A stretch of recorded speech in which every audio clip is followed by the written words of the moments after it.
أرلوكان من بعد 48 سنة رح يسكر. لا وقفوا. Hold on. ايوه احلى شيء. Thank you so much. إيه. محمد ما تتخبى ورا، تفضل. افضل واحد ماني متخبي.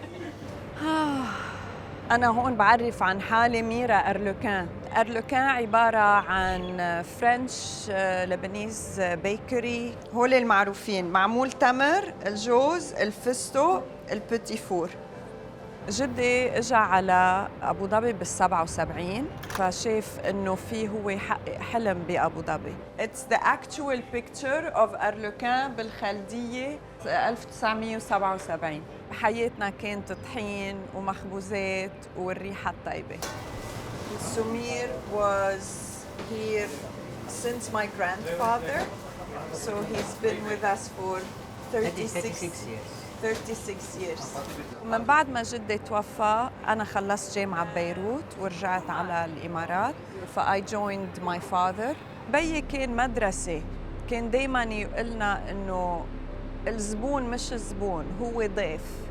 وبعدهم لليوم الناس بفوتوا بخبروني إخبار بيي. أهل أبو ظبي كتير بيحبوا المحل وهن أصلاً this is the reason لسر نجاحنا، لأنه أهل أبو ظبي هن كل شيء. It's only said, nothing else. نقول مصر. Of course, obviously. آخر يوم المحل هو 14 نوفمبر 2025.